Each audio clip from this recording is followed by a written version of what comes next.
जम्मू कश्मीर एक बार फिर से आतंकी हमले का शिकार हो रहा है और लोग त्राही त्राही कर रहे हैं, जिसको लेकर के पूरे देश में विरोध प्रदर्शन हो रहा है। बीते 9 जून को रियासी में आतंकी हमला हुआ था, जिसमें कई लोगों की जान चली गई थी। अभी रियासी का दर्द खत्म नहीं हुआ था। कठुआ में एक बार फिर से आतंकियों ने घात लगा करके हमला कर दिया, जिसमें भी कई लोगों की जान चली गई।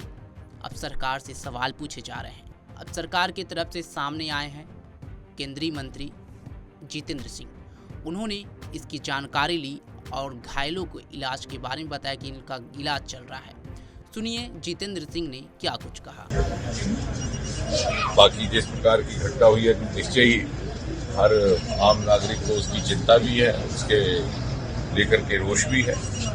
लेकिन हम ये आश्वस्त रहे कि जैसे मोदी जी ने कहा कि जीरो टॉलरेंस टुवर्ड्स टेररिज्म, उसी नियम का पालन करते हुए आगे की कार्रवाई भी निर्धारित की जाएगी। संबंधित संस्थाओं ने इसका संज्ञान भी लिया है। कुछ एक आज प्रातः से हमें सुझाव भी मिले हैं सुरक्षा विशेषज्ञों से। उनका कहना है कि उनका पालन करने से शायद ये संभवतः सुनिश्चित किया जा सके कि दोबारा इस प्रकार की घटनाएं ना हो। उन सुझावों को लेकर के भी चर्चा होगी गृह मंत्रालय में भी और संबंधित अधिकारियों के साथ भी। और आपके माध्यम से यही निवेदन है कि हम किसी तरह का पैनिक ना हो। क्योंकि कल रात को भी जैसे ही ये काउंटर प्रारंभ हुआ तो हम निरंतर संपर्क में थे। मैं, कलेक्टर साहब, एसएसपी साहब, उसके बाद वहां पर एडीजी जैन साहब भी पहुंच गए।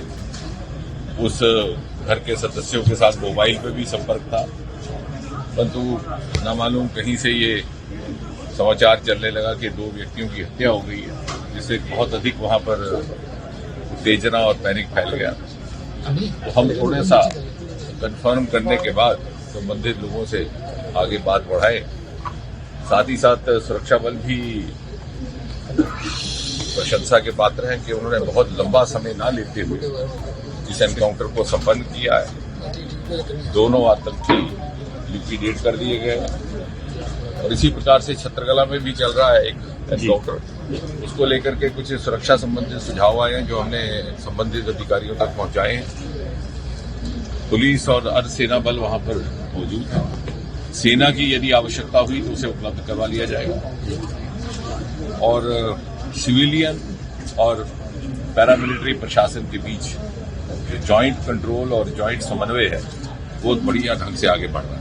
दर्शक क्या देख रहे हैं, पिछले दिनों मेले में भी जो घटना हुई है उसके बिल्कुल निकटवर्ती ही है। अगर कोटा यहाँ इसकी बात करें तो क्या पुलिस ने सर्च ऑपरेशन भी चलाया था, क्या पुलिस नाकाम रही है? एक संभावना ये भी है कि ये दोनों घटनाएं एक ही आतंकी गुट के द्वारा अंजाम दी गई है।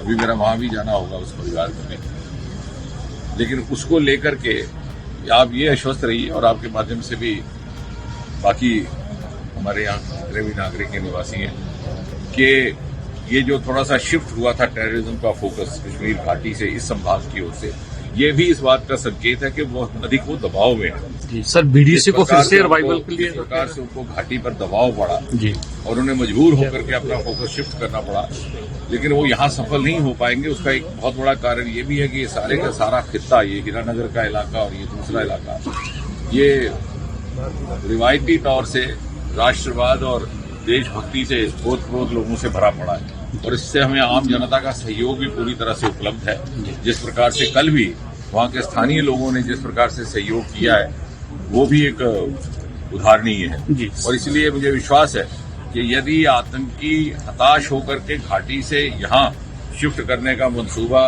अथवा योजना बना रहे हैं तो यहाँ कदापि सफल नहीं हो पाएगी। सर, बीडीसी को फिर से रिवाइवल, बीडीसी के लिए बुखलाहट में अब निर्मम हत्याएं की जा रही हैं। लोग जहां पर शांति वाले अमरनाथ यात्रा शुरू होने वाली।